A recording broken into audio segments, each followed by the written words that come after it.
जाओ तैयार हंसो, हो जाओ तैयार हंसो, मैं ओट खोलता हूँ, आपकी ताकत के बल पर निर्भीक डोलता हूँ, ईमानदार जो लोग उन्हें श्रद्धेय बोलता हूँ, भ्रष्टाचार में लिपटे उनकी पोल खोलता हूँ। अब शुरू करता हूँ मैं आपको, सुने देश की स्थितियां क्या है कि हमने राहुल जी से पूछा, सुने अब मैं अपने उसमें आता हूँ अपनी पहचान में। हमने राहुल जी से पूछा आपने शादी क्यों नहीं की, हमने राहुल जी से पूछा आपने शादी क्यों नहीं की, राहुल जी ने हमें पलटकर फौरन एक नसीहत दी, बदनामी का डर था, मेरे खानदान का बड़ा नाम है, शादी करना इस दुनिया का सबसे ज्यादा कठिन काम है, शादी करना इस दुनिया का सबसे ज्यादा कठिन काम है, भारतवर्ष जोड़ सकता हूँ, शादी की औकात नहीं है, एक लुगाई को खुश रखना सबके बस की बात नहीं है, एक लुगाई को खुश रखना सबके बस की बात नहीं है, अगर नहीं विश्वास देख लो, नाक नकेले डाले हैं और बीबी नहीं संभाल सका वो पूरा देश संभाले है, बीबी नहीं संभाल सका वो पूरा देश संभाले है, समझदार, अंतिम दो पंक्ति सुनना, समझदार जोखिम नहीं लेते, समझदार जोखिम नहीं लेते, योगी जैसी मौज मना लो, समझदार जोखिम नहीं लेते, योगी जैसी मौज मना लो, अटल बिहारी जी कह गए हैं दूध पियो पर भैंस न पालो।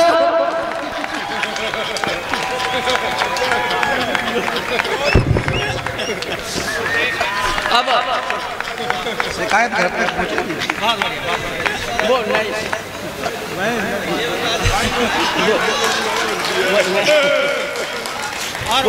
वो अगर आप सुनने का मन ही है तो मैं एक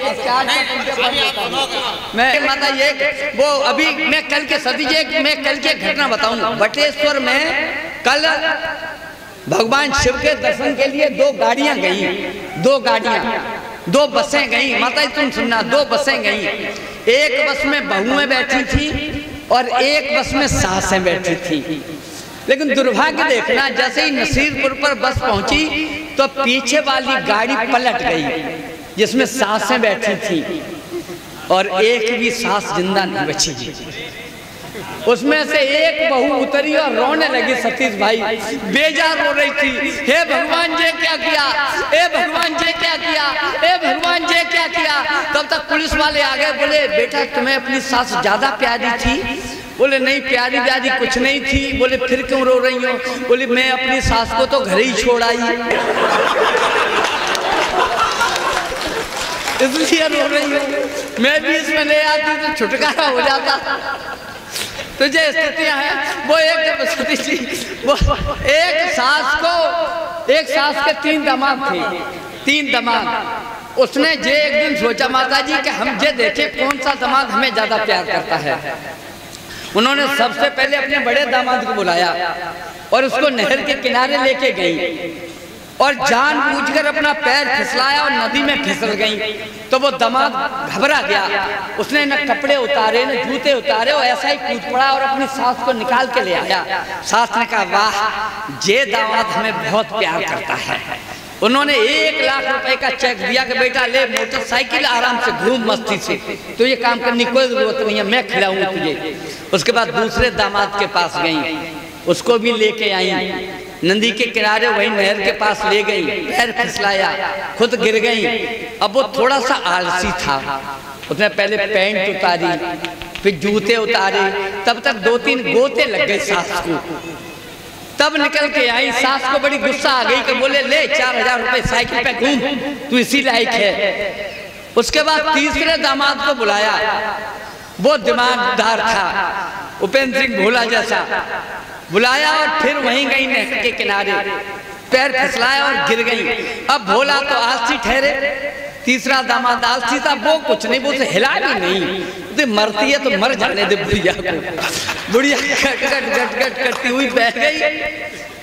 ससुर आया, उसने पजेरो गाड़ी दी कि चल तूने छुट्टी कर दी आज।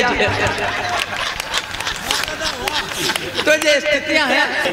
हर बच्चे को दूध क्रांति की घर घर कली खिलेगी, हर बच्चे को दूध क्रांति की घर घर कली खिलेगी।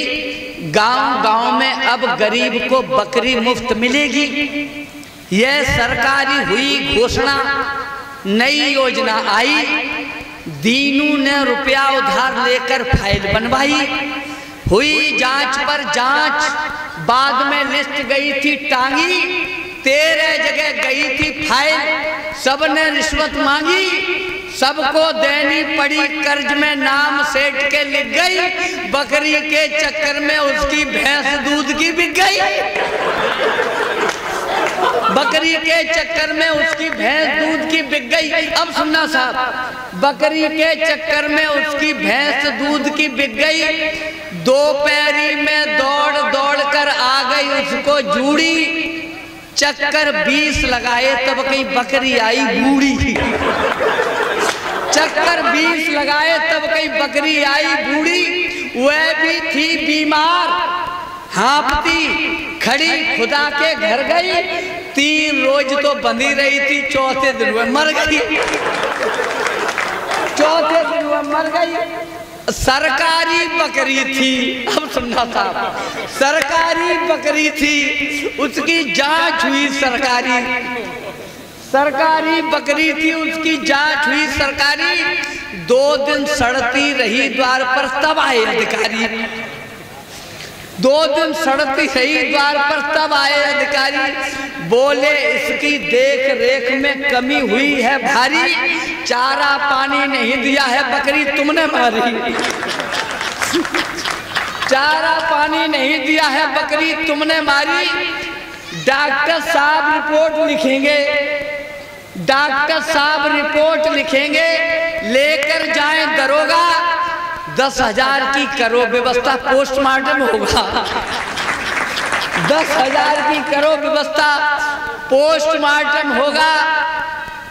10,000 की करो व्यवस्था, पोस्टमार्टम होगा। कितनी लिखा पढ़ी करनी है कौन तुम्हें समझाए, कितनी लिखा पढ़ी करनी है कौन तुम्हें समझाए। और दूध आपने पिया है, क्या खर्चा सरकार उठाए। दूध आपने पिया है, दूध आपने पिया है, क्या घाटा सरकार उठाए। और बकरी क्या आई, उसके घर में आफत आ गई। बकरी क्या आई थी, उसके घर में आफत आ गई। मरी बकरिया दीनों के 15,000 फिर खा गई। मरी बकरिया दीनों के 15,000 फिर खा गई। कर्जा लेता फिरा गांव से, कर्जा लेता फिरा गांव से। दिन में तारे दिख गए, आने में तो भैंस बिकी, जाने में बर्तन बिक गए। आने में तो भैंस बिकी, जाने में बर्तन बिक गए। एक बार गांधी जी के पास एक आदमी आया, बोला कि मेरा बेटा मिठाई बहुत खाता है, उसे मना कर दो, ये आपसे गुड़ खाना बंद कर दे। माननीय गांधी जी ने कहा कि आज तो मैं मना नहीं कर सकता, 8 दिन बाद आना तो मैं इससे मना कर दूंगा। वो पिता चला गया। 8 दिन बाद फिर आया गांधी जी के पास और बोला गांधी जी अब इससे मना कर दो, ये गुड़ बहुत खाता है, इसके दांत खराब हो रहे हैं। गांधी जी ने बच्चे को बुलाया, पीठ थपथपाई और उससे कहा बेटा गुड़ खाना अच्छी चीज नहीं होती, आज से गुड़ मत खाना। उस बाप को बड़ा क्रोध आया, बोला गांधी जी यह बात तो आप उस दिन भी कह सकते थे, आपने 8 दिन का टाइम हमें क्यों खराब कर दिया हमारा। बोला कैसे मना कर देता, उस दिन तो हम भी गुड़ खाते थे, अब 8 दिन से हमने जब गुड़ खाना बंद कर दिया है तब हम इससे कह सकते हैं। इसलिए जब हमने खुद मचाया है तो इन बच्चों को शोर मचाने से मैं कैसे मना कर दूं। और जब उनके माता पिता बैठे हैं, जब ये मना नहीं करते तो मैं कौन होता हूँ मना करने वाला। लेकिन मैं इनसे मना इसलिए नहीं कर रहा क्योंकि बच्चे जहाँ नहीं होते साहब वहाँ अच्छा नहीं लगता। बच्चे शोर तो करते हैं, मानते हैं आपको, लेकिन अच्छे बहुत लगते हैं। मेरे घर में भी एक छोटा सा बेटा है, जब कभी वो काम बिगाड़ देता है तो अपन हल्का सा झाड़ देता है। एक दिन उसने मेरा चश्मा तोड़ दिया तो हमने उसे हल्का सा झंझोड़ दिया। हमने कहा गधा कहीं के, तो लड़का तपाक से बोला पिताश्री तहजीब से रहा करो, हमें गधा नहीं गधे का बच्चा कहा करो। तो इन बच्चों से उलझने की मेरी तो क्षमता है नहीं। आप ताली बजा सकते हैं। उपेंद्र भोला जी प्राइमरी के अध्यापक हैं। मैं एक हल्की सी चुटकी ले लूं।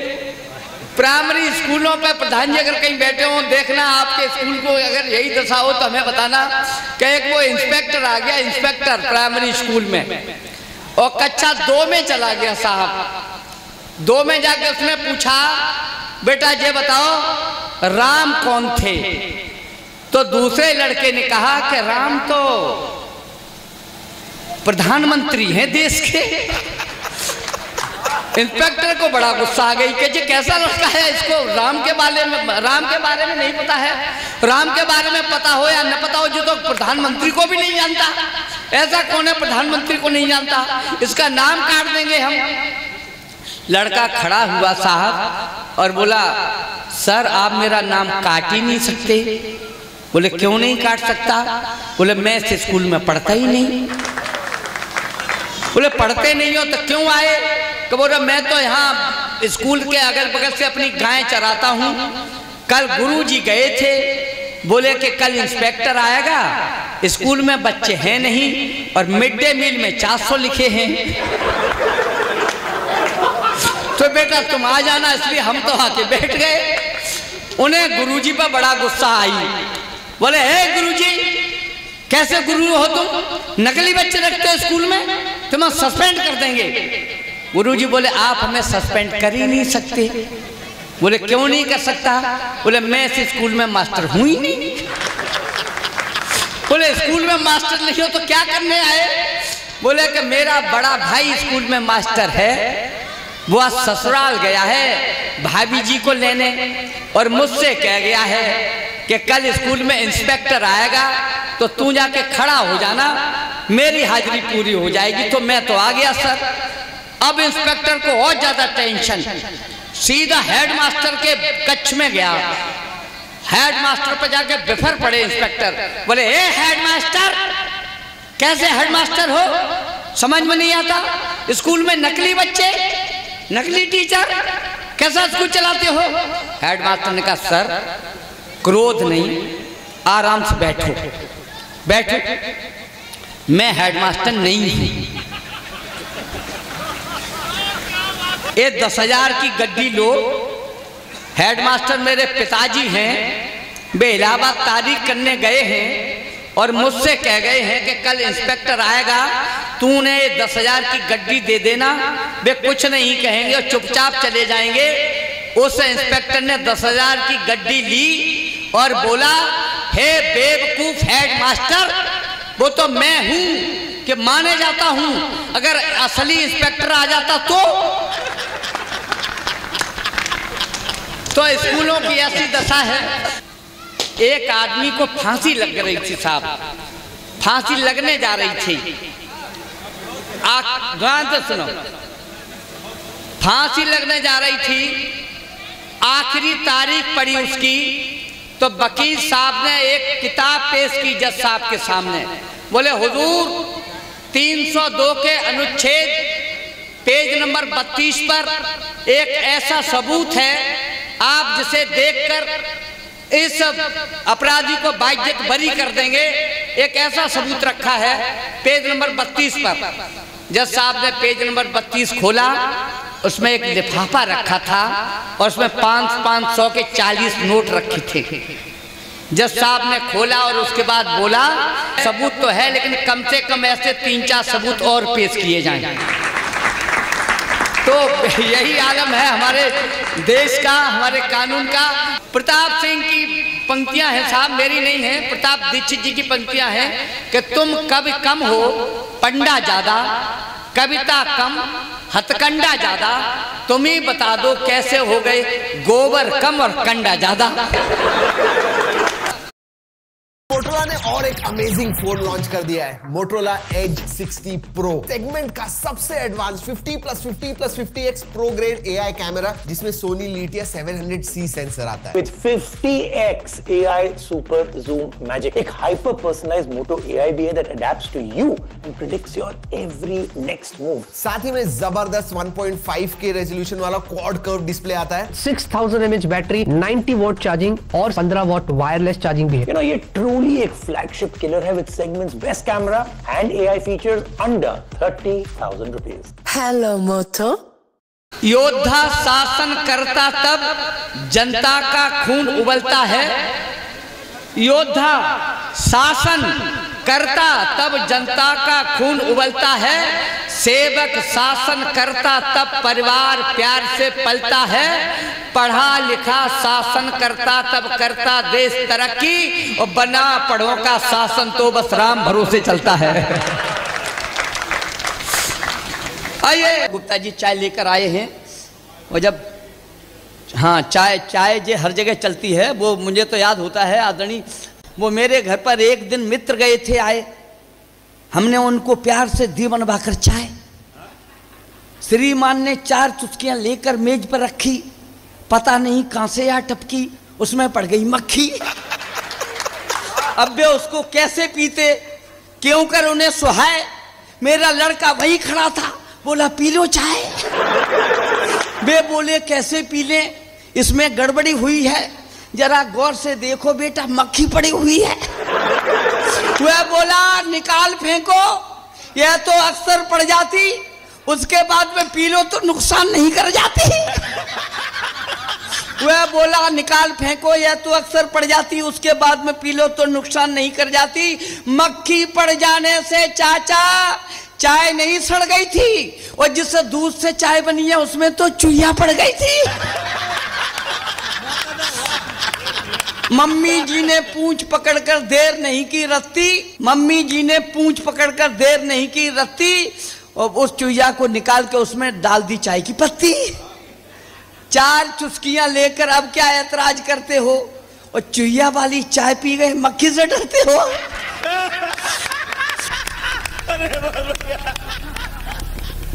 वाह। पशुपालन विभाग से विलोकों में होता क्या है हमारे देश में, सो देखना। पशुपालन विभाग से विलोकों में यह आदेश दिया गया। कौन से लोकल कब है? कोई लोकल नहीं है, सारे अंतर्राष्ट्रीय। कोई लोकल नहीं है, सब अच्छे हैं। कोई लोकल कब नहीं होता मेरे भाई। सीमाओं को तोड़ता है, 2 दिलों को जोड़ता है, समाधान देता है जो हर पशुपेश का। युग निर्माण की मसाल लिए घूमता है, हल ढूंढता है जो समाज के क्लेश का। देश के लिए जियो, देश के लिए मरो, प्रेरणा स्रोत है जो इस संदेश का। कभी किसी जात धर्म शहर गांव का नहीं है, पूरा देश उसका है, वो है पूरे देश का। क्या बात है। कोई लोकल नहीं है। सुने जी, पशुपालन विभाग से विलोकों में यह आदेश दिया गया, क्षेत्र में जितनी बच्चों वाली गायें हैं, पशुपालन विभाग से विलोकों में यह आदेश दिया गया, क्षेत्र में जितनी बच्चों वाली गायें हैं उनके मालिकों के नाम विलोक में दिए जाएं, उन्हें गुड़ और चने वितरित किए जाएं। क्या बात है। क्षेत्र में जितनी बच्चों वाली गायें हैं, हाँ। उनके मालिकों के नाम विलोक में दिए जाएं, उन्हें गुड़ और चने वितरित किए जाएं। मगर लिस्ट बनाने वाले ग्राम विकास अधिकारी महोदय को पता नहीं कोई क्या सुंघा गया, जिसके फलस्वरूप गंगादीन सगर साहब की 2 महीने की बच्चिया का नाम भी लिस्ट में आ गया।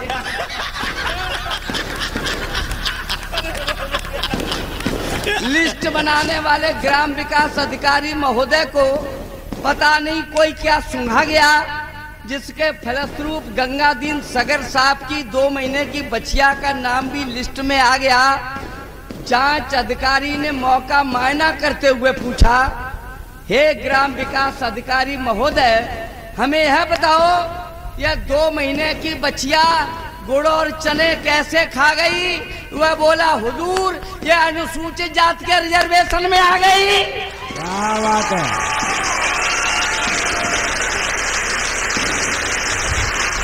एक आदमी गधे की पीठ पर बैठा बैठा दिल्ली में जा रहा है और उधर से माननीय प्रधानमंत्री जी की सवारी निकलती है। उधर जाम लग जाता है, गधा उसका रुक जाता है रास्ते में। उधर माननीय प्रधानमंत्री जी के पीछे गाड़ी आ रही है और वहां से माननीय प्रधानमंत्री जी कहते हैं, ये भी कोई सवारी है जिसके ऊपर बैठा है?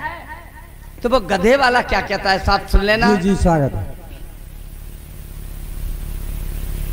छाकर बबूल पर चूसती अमरवेल, उससे महान एक पौधा कीट बच्ची है। हाँ।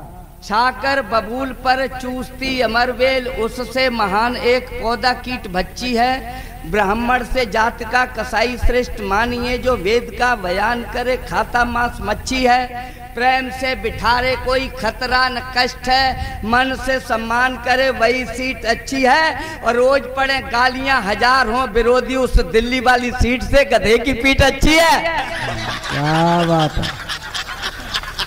आप तो बहुत अच्छे लोग हैं। अगर आप ऐसे ही हमसे जुड़े रहेंगे तो हमें तो सबको मौसम में बदलने की पूरी कोशिश करेंगे। जी नहीं, इतने सस्ते नहीं हैं हम। इस बार सस्ते बुला लिया। एक बार तो आपके झांसे में आ गए। हाँ, झांसे में आ गए। अब नहीं दोबारा आना। बुलाना तो बिलो समझिए, जानते हैं दोबारा बुलाना कितना कठिन है। हाँ जे दरअसल हाँ बस आप सुनिए। देखिए मैं ये कहना चाहता हूँ कि जितने लोग यहाँ बैठे सबको प्रणाम करता हूँ जी। राधे राधे करता, सबको राम राम करता हूँ। मुझसे जो छोटे हैं उनको दिल से प्यार हमारा, मेरे जो समकक्ष हैं उनको है सत्कार हमारा। मुझसे जो है बड़े उम्र में बे माथे का चंदन, लगा ठाका रहे उन्हें मेरा विशेष अभिनंदन। क्या बात है, धन्यवाद। और उनका विशेष अभिनंदन इसलिए कर रहा हूँ साहब, हंसने वाले लोग बहुत अच्छे होते हैं। हमने अपने जीवन में लोगों को हंसाने की कोशिश इसलिए की क्योंकि रोना बहुत सरल है। किसी बच्चे के चाटा मार दो रो जाएगा साहब, लेकिन अगर बच्चा रोता हो तो उसे हंसाना बहुत कठिन है। किसी ने कहा था कि चलो मस्जिद दूर यहाँ से ऐसा किया जाए, किसी रोते हुए बच्चे को हंसाया जाए। संगत जी ने कभी कहा था, इसलिए मैंने हंसाने और हंसाने का एक मूड बनाया। और हंसने वाले लोग बहुत अच्छे होते हैं। जो समुदाय में बसा नहीं, मानवीय कसौटी कसा नहीं, आदमी नहीं वह पशुवत है, जो जी भर कर हंसा नहीं। क्या बात है।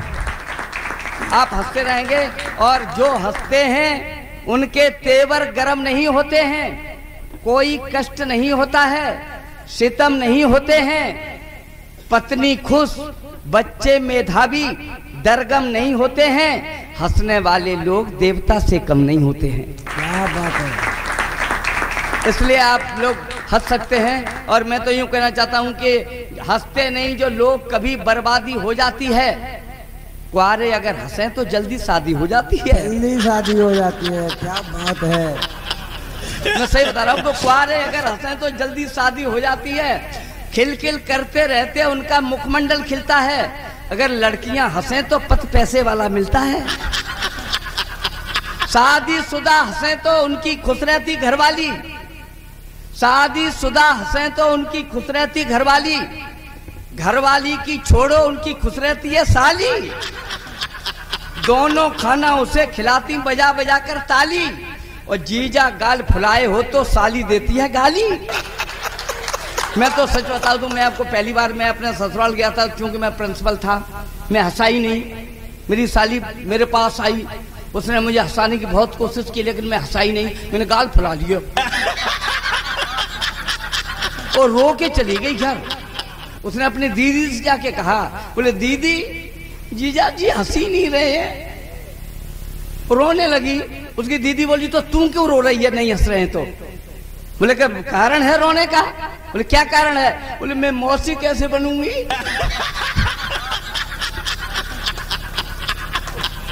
मैं सच कहता हूँ, वो पूरी 1 साल तक टेंशन में रही, 1 साल तक, और उसके चेहरे पे हंसी तब आई जब वो मौसी बन गई। जीजा गाल फुलाए हो तो साली देती है गाली। महिलाएं जो हंसे आदमी उनका पानी भरता। महिलाएं जो हंसे आदमी उनका पानी भरता। शॉपिंग करवाने में बिल्कुल कंजूसी नहीं करता। बूढ़े दादा हंसे तो दादी मस्त मस्त रहती है। बूढ़े दादा हंसे तो दादी मस्त मस्त रहती है। 80 साल की हो फिर भी वो आई लव यू कहती है। दोनों के जीवन में मौसम सर्द नहीं होता है। बुढ़ा बुढ़िया के घुटनों में दर्द नहीं होता है। इसलिए हो जाओ तैयार हंसो, हो जाओ तैयार हंसो। मैं ओट खोलता हूँ आपकी ताकत के बल पर निर्भीक डोलता हूँ। ईमानदार जो लोग उन्हें श्रद्धेय बोलता हूँ। भ्रष्टाचार में लिपटे उनकी पोल खोलता हूँ। अब शुरू करता हूं मैं आपको। सुने देश की स्थितियां क्या है। एक जज के पेशकार, सुने जी, एक जज के पेशकार, बहुत संजीदा बात कह रहा हूं मैं। एक जज के पेशकार पड़ गए बीमार। उन्हें घेरे हुए तमाम अधिकारी अस्पताल में खड़े थे। बेचारे बेड पे पड़े थे। उनकी यूरिन का होना था टेस्ट। यूरिन तो जानते हो ना। हाँ, कोई भी आपको बीमारी हो जाए डॉक्टर आपको यूरिन का टेस्ट लिख देगा तुरंत। पढ़े लिखे लोग हैं। उनकी यूरिन का होना था टेस्ट। डॉक्टरों ने 3 घंटे का समय किया बेस्ट। डॉक्टरों ने सारी युक्ति लगाई मगर पेशकार साहब को पेशा भी नहीं आई। डॉक्टरों ने सारी युक्ति लगाई मगर पेशकार साहब को पेशा भी नहीं आई। सबके सब खड़े थे मौन। तब तक पेशकार साहब की धर्मपत्नी का घर से आया टेलीफोन। डॉक्टर साहब ऐसा कीजिए इनकी जेब में कुछ रुपए रख दीजिए वरना अभी मरते हैं। पेशकार साहब बिना रिश्वत के पेशाब भी नहीं करते हैं।